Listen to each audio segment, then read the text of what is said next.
আগে জানতামই না আমরা যে ব্রয়লার মুরগি দিয়ে আলু রান্না করা যায়। একদিন পৌষ মাসের কনকনে শীতের সময় আমার হাজব্যান্ড গিয়েছিল পিকনিক খেতে, দিয়ে নিয়ে এসেছিল মাংস রান্না আলু দিয়ে। ওই থেকেই আমাদের শেখানো। আসসালামু আলাইকুম, এলিজা কিচেনে সবাইকে স্বাগত।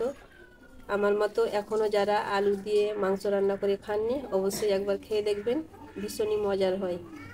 ভিডিওটি শুরু থেকে শেষ অবধি দেখবেন, ভীষণই ভালো লাগবে এবং শুরুতেই একটা লাইক দিয়ে ভিডিওটিকে দেখবেন। অল্প কিছুটা মাংসের মধ্যে দিয়ে দিচ্ছি লবণ আর এক ফালি লেবুর রস। ভালো করে কচলে নেব, তারপরে ধুয়ে পরিষ্কার করে নিলে অনেক সময় মাংসের গায়ে রক্ত লেগে থাকে, ধুলেও সহজে যায় না। এই যে দেখুন কত সুন্দর হয়ে গেছে পরিষ্কার।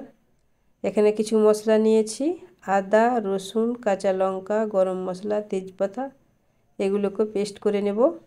তারপরে এখানে জ্বলন্ত চুলায় একটা কড়াই বসিয়ে দিয়েছি, তাতে কিছুটা দিয়ে দিয়েছি সর্ষের তেল আর দিলাম লবণ, হলুদ আর এই যে ডুমো ডুমো করে কেটে রাখা আলু। আজকে প্রথম আমাদের বাড়িতে আলু দিয়ে মাংস রান্না হচ্ছে। অল্প মাংস, তার জন্য এই ব্যবস্থাটা করছি, যাতে আলুটাও সুন্দরভাবে মজে যায় মাংসের সাথে। লাল লাল করে ভেজে নিয়েছি, এখন উঠিয়ে নিচ্ছি।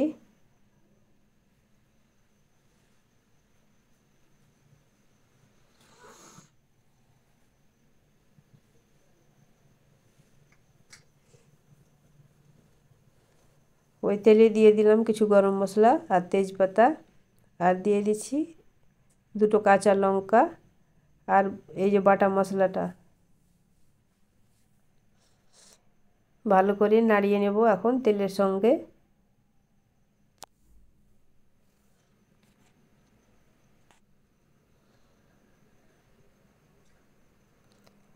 এখানে দিয়ে দিলাম একটা টমেটো কুচি।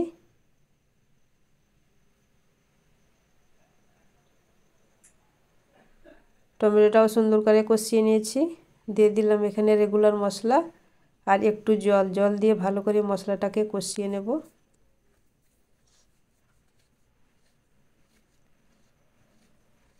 সবশেষে দিয়ে দিলাম একটু লবণ।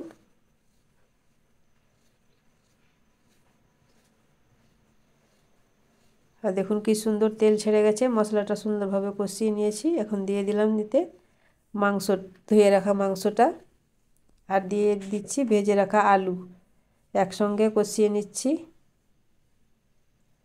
আমাদের বাড়িতে এই মাংসটা প্রায় হয়ে থাকে, কিন্তু আমরা আগে জানতাম না যে পোলট্রির মাংস দিয়ে আলু খেতে হয়।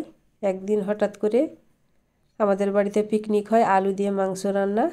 ওই দেখেই আমাদের বাড়িতে এই আলু দিয়ে মাংস রান্নাটা হয়, খেতে ভালোই লাগে। যাদের বাড়িতে এখনও হয় না এই মাংস রান্না আলু দিয়ে, এভাবে একবার বাড়িতে বানিয়ে দেখবেন, দারুণ টেস্ট আসে, ভালোই লাগে খেতে। আচ্ছা, কিছুক্ষণ মাংসটাকে কষিয়ে নিয়েছি, আর দেখুন মাংস থেকে অনেকটাই তেল ছেড়ে গেছে। দিয়ে দিলাম কিছুটা পরিমাণ ঝোল।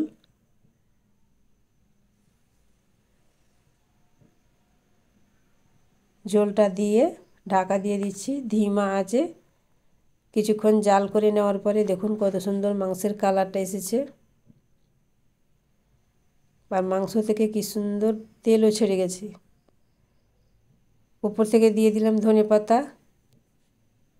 নিমা আছে, কিছুক্ষণ চাপিয়ে রেখে দেখুন কি সুন্দর কালার এসেছে। এভাবে যদি মাটির চুলোতে রান্না করা যায় না, খেতেও বহুত টেস্ট লাগে এবং দারুণ একটা কালারও আসবে।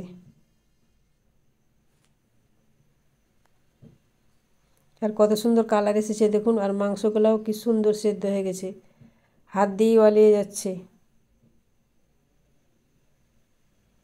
মাংসটা দেখে যদি একটু ভালো লেগে থাকে, অবশ্যই একটা লাইক এবং কমেন্ট করতে ভুলবেন না।